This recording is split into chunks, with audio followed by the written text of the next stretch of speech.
Hello and welcome back to the Matrix Green Pill podcast. I am Hilmarie Hutchison, and today I am so excited to introduce Naz Musa, a seasoned entrepreneur and the visionary founder of Spartans Boxing Club. With over 25 years of global business experience spanning Europe, the US, Asia, Australia, and the Middle East, Naz has successfully built and scaled multiple ventures, including Spartans Boxing Club, which has grown from a local gym in Singapore to an international franchise. He is also the managing partner of Golf Reps, a PR and marketing company focused on the travel industry. Naz's journey is a testament to his passion for health, community, and cutting-edge business development. Naz, welcome and thank you so much for joining me today. Thanks so much for having me on. I'm excited to have a chat. For our listeners who might not already know you or familiar with your work, could you start by giving us a brief introduction about yourself and your background? Sure, absolutely. I'm quite a complicated brown person. I was born in the Sudan. My parents moved to the UK in the early 70s. For the first few years, I was brought up by my grandma in the Sudan and moved to the UK in 1974, 75. I was brought up in the UK. All my schooling was there. I went to university in the UK. And pretty soon after university, or immediately after university, I started working with a UK tour operator overseas. I was 1 year in Mallorca, a Spanish island, and then 2 years in Jamaica after that. After which I came back to the UK, joined a small car hire broker called Holiday Autos, which we grew into a bigger business. And we sold that to lastminute.com in 2003. I joined as a director of lastminute.com after that. And then we sold that to Travelocity in 2005. That gave me exposure really all over the world, those formative years, let's call them that. And then after the sale of lastminute.com to Travelocity, I came to Dubai on holiday and quite liked it. So I decided to stay. Wow. What a background. Certainly from Sudan, the UK, Mallorca, all over the place. Fantastic experiences along the way and so many accomplishments along the way. What initially drew you into the world of business and entrepreneurship, and how did this path lead to Dubai in 2005? Now, I know you sort of touched on Dubai already, so let's take the story there. Mentors is the first thing. I had and still have a great friend, I call him now, but he was my first real boss, let's say, at Holiday Autos in the mid-90s. And I think really quite quickly I realized I'm not a very good employee. I'm quite vocal about what I think is right. And it takes a bit to prove me that I'm wrong. When you begin to realize that maybe you're not the best employee in the world, and also you have an appetite for risk that is maybe a little bit more elevated than others, then you begin to think of other ways of trying to spend the majority of our time. You know, we got to remember that 80% of our time, unfortunately, is spent working. So if you're not happy doing that and with what you're doing, it isn't worth continuing for the business you're working for or for yourself personally. I learned a lot of entrepreneurial flavor, let's call it, from Clive Jacobs, the founder of Holiday Autos, who I worked for. He looked after me and grew me in my career, and also we were looked after when we sold the business. And I've taken his counsel in the many years since then as well. It was really a combination of beginning to understand myself as a human, also the fact that I like to control the risk that I'm prepared to go into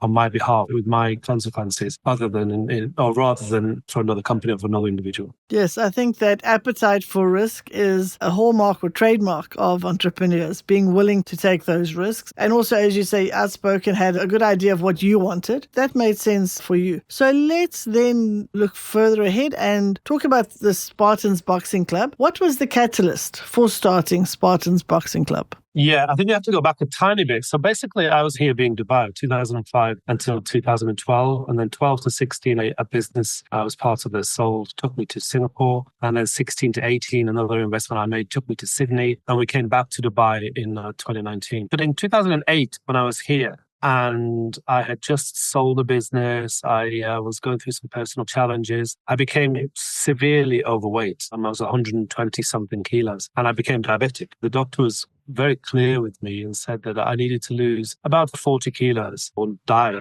within the next 10 years. And I didn't feel that was an option that I wanted to go down. Lose 40 kilos it was. And so I started running, but you can't run when you're carrying 40 bags of sugar too many. And, you know, you can't swim when you're carrying the same weight. And you go to the gym, but you're so self-conscious that you don't really do anything but sit and watch fitter people doing things. And so I was a bit lost. And a friend of mine asked me what was wrong. And I told him, and he said I should go and try boxing.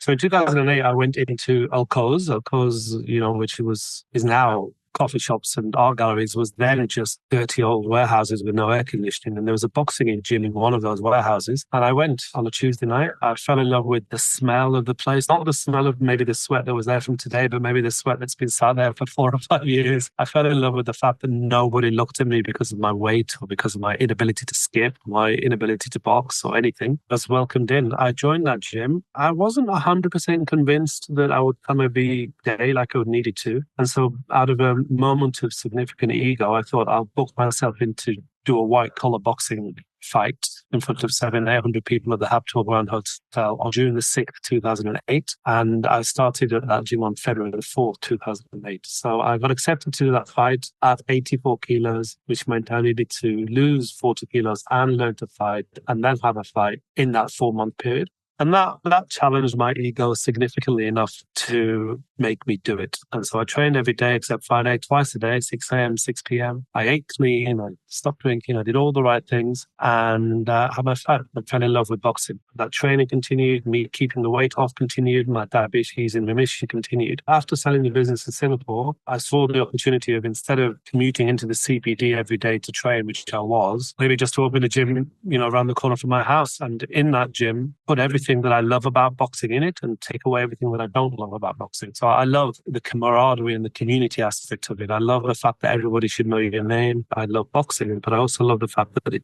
helped me lose weight, not necessarily the fact that you have to fight. I am the 3% of our membership that likes to have a fight. That is me. The 97% just want to have fun and lose weight and learn a martial art. So I love all that. So I put all of that in my gym. I don't like smelly gyms. So all of my gym had to be really clean. I recruited the receptionist from the condo we used to live in Singapore and asked her to come and be my first receptionist just because she remembered all my friends' names when they came and visited. And that's what you want when you own a gym. And I wanted the timetable to be inclusive, to be kids and new moms and women and beginner boxers and intermediate. But all the way up to if you do want to have a fight. So I wanted it to be authentic as well. So I put all that together into one gym and it resonated. It resonated quite well. It broke even very quickly. We quickly expanded. Fantastic. I love this personal journey that you went on, needing to lose the weight for the sake of your health. So you had a really good reason, a really good why. Then challenged yourself by setting such a ambitious goal, 4 months to lose 40 kilos. My goodness. And I guess by setting that goal, and as you said, it's almost like putting your reputation on the line and saying, I'm going to make this happen. Congratulations to do that. And then also you're filling a need for yourself and then seeing that this is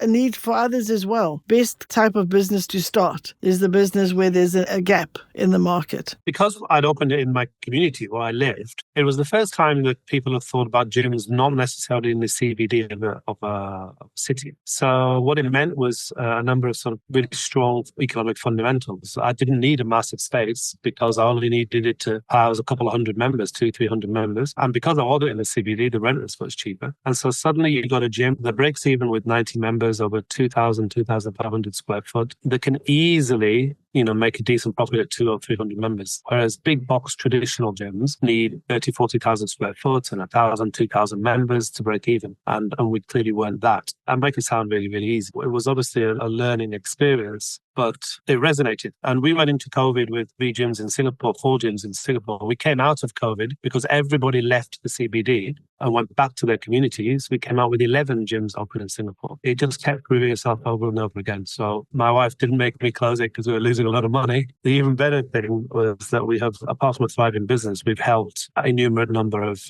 people lose weight, others return to their post-birth, pre-birth weights and body shapes. We've helped kids who were at risk with the police get through that and become valuable members of society again. And we've just helped people who are going through something bad and leave some of their stresses behind. So beautiful to see those stories and to see the impact that you're having on the lives of real people and how things improve for them because you made something available for them that wasn't there before. Absolutely fantastic. Now, what were some of the key strategies that you used to scale Spartans from a local gym to an international brand? Everybody was talking about the fact that this was a uniquely Singaporean opportunity because of the different villages that sit around Singapore. And I wasn't convinced of that because of my international background and the fact that I've lived in many countries around the world. We worked with Enterprise Singapore, which is a government body in Singapore that supports Singaporean businesses to expand into new markets. I hired a CEO for the business, a guy called Ross Harrison. When I was in Australia especially, worked super closely with Enterprise Singapore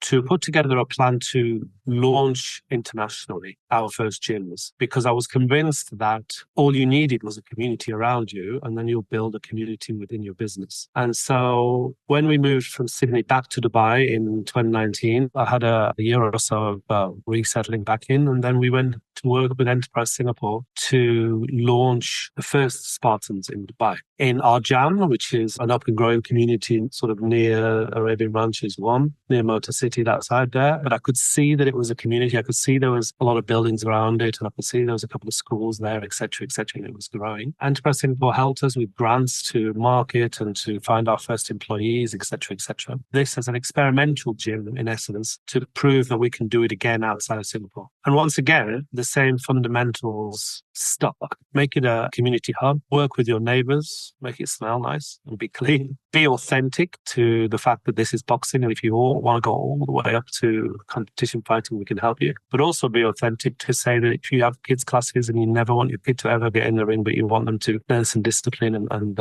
remove some aggression, then we can also cater for that. And once again, it resonated. That business broke even in a couple of months. Since then, in the last 18 months, we've actually grown to 5 gyms in Dubai now as well. So it proved straight away that we could come out of Singapore as a business, as a product. So then we went further. We've opened one in Cambodia. We have one open now in Manila, with the second opening really soon. We have one open now in Melbourne, Australia, with the second opening soon. We have a really good conversation about to conclude now to open 10 more in Vietnam. And we've got ongoing conversations for more here, including 4 already signed more in Dubai. And we're looking at some partnerships in Saudi Arabia as well. So the business has proven it can leave Singapore already, in Australia, in Cambodia, in the Philippines, in Dubai. And now we plan to expand a little bit quicker. So you found a successful strategy and then you were just replicating that over and over, and each time it worked. Did you find maybe unique challenges sort of specific to different countries? Absolutely, 100%.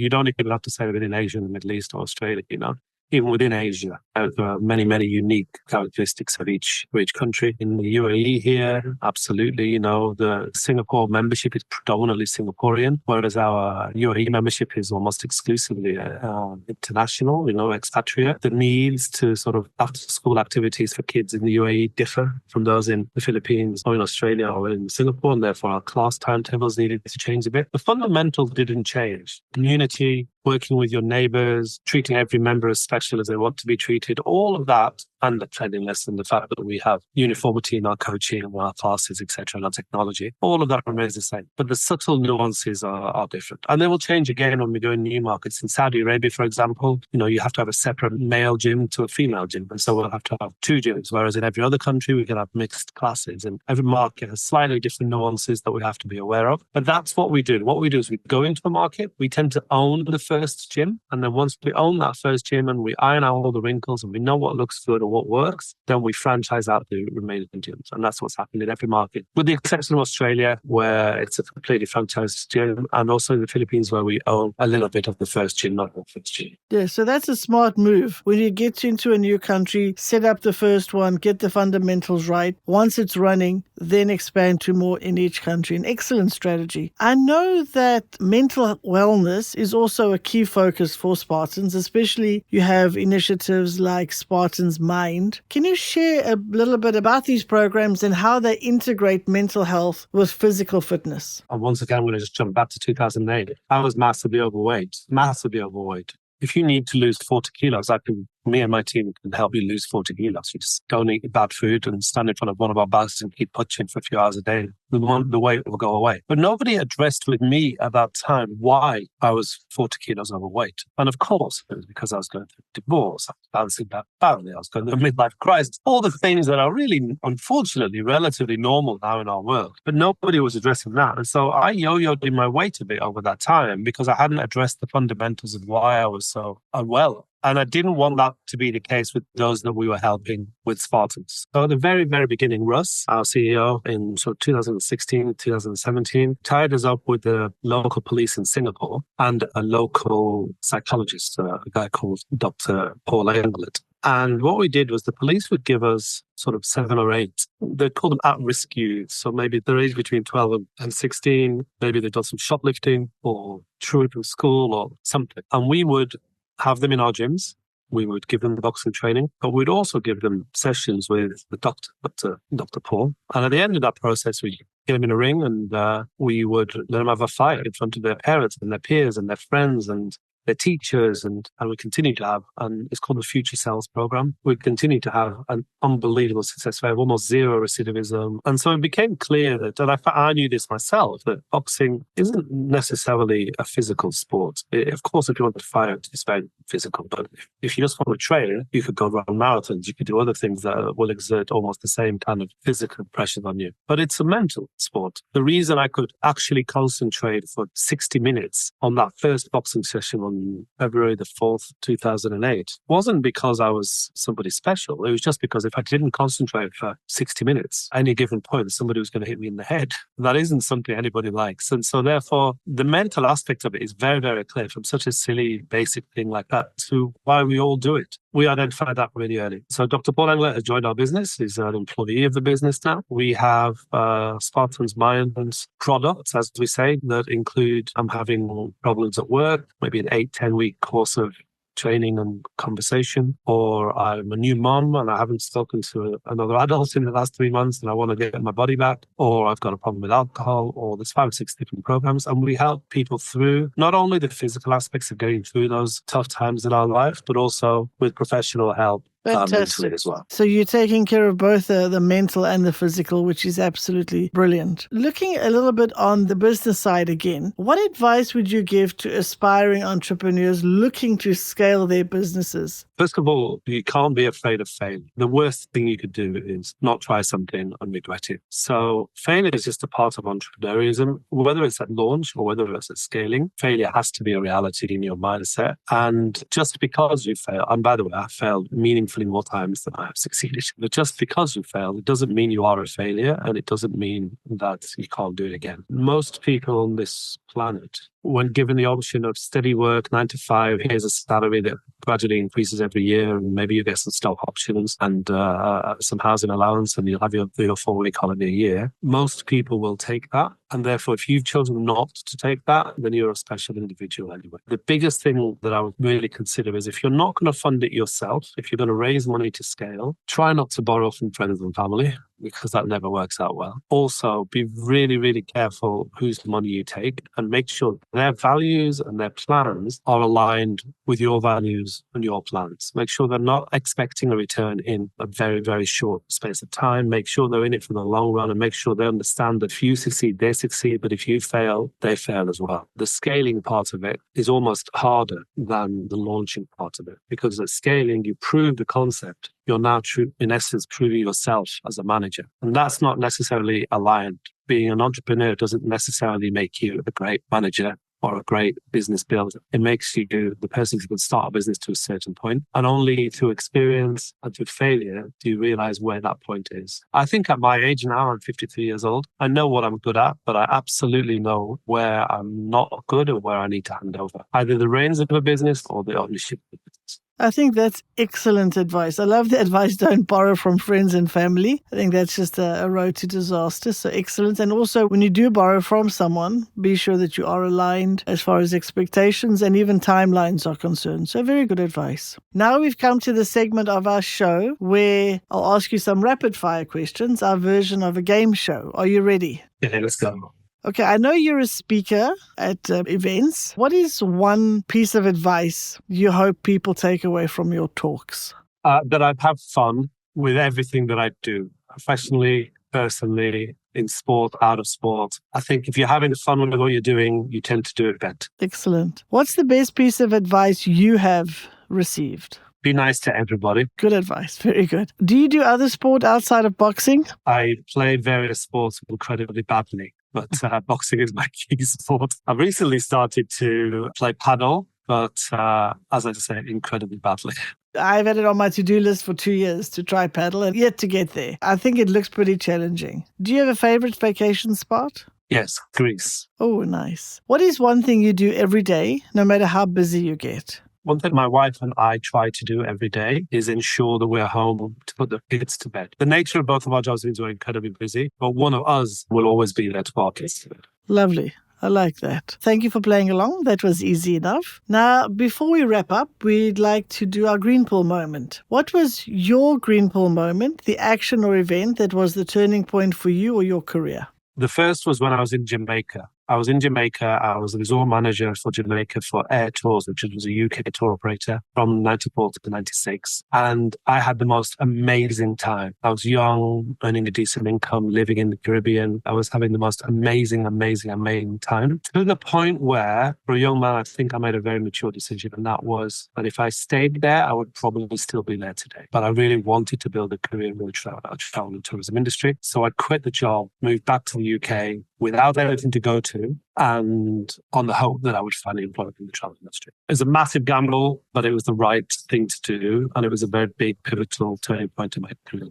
And then the second pivotal point was when we were at Holiday Autos and we were growing a very, very successful business from 1996 to 2003. The business went into the possibility of a sale to lastminute.com. The founder of that business, Holiday Autos, had always talked to me about being part of the equity structure of that business and benefiting from any exit that happened. But this exit came too quickly. For me personally, obviously for the shareholders of the Holiday Autos business, it was the perfect time. But for me, I hadn't got any equity and it was going to be too early and I was too young, etc., etc. And I accepted that in my own head. And I worked with him through the due diligence, through all the late nights before selling the business, etc., etc. And the business got sold and all of the equity holders got their money. And obviously I didn't have any equity. However, on the day of the sale, on the day of closing the agreement, he walked into my office, closed the door and handed me an envelope to say he understood how I might be feeling, but he thanked me for everything I've done to date.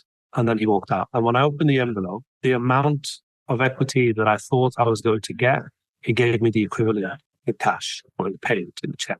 And he didn't have to. That came straight from his own pocket. He didn't have to because I wasn't an equity shareholder. He didn't have to because all I did was the job I was being paid to do every single day. But he did that. And he did that because he valued the people that got him to where he was. And in any business that I've been part of, that I've owned since, that has stuck by me. An entrepreneur can start a business. They may be even talented enough to scale a business, but they can never, ever do it alone. And if they forget who helped them at the end or during that process, then I don't think it stands them well as a human, and I don't want to be thought of in that way as a human. So those two moments, deciding not to stay in Jamaica and being very, very, very aware on a really practical, personal level, how to look after your teams are really the most important things I've learned at the other. Both fantastic experiences. And as you say, the first one changed the course of your life and the other one, a fantastic life lesson that we can all learn from. Well, thank you so much for sharing your stories and thank you for being here today. It's been an excellent conversation. I've really enjoyed it. Before we say goodbye, could you please tell our listeners where they can find and follow you? And we'll also put this in the show notes. Spartansboxing.com is our website. We route to wherever you are in the world. And we'd love to speak to anybody that wanted to open new Spartans anywhere in the world as well. On a personal level, Naz Musa 1971 on Insta and on socials and on LinkedIn as well. Fantastic. Thank you for that. And again, thank you for joining me today. I wish you all the very best and Spartans. And for sure, I'll be following your journey as well. Thank you so much, Helen. And to our listeners, if you found today's conversation as enriching as I have, don't forget to like, share, and subscribe to stay tuned for more inspiring stories like this one. If you enjoy our conversations, please like and subscribe. See you next Wednesday.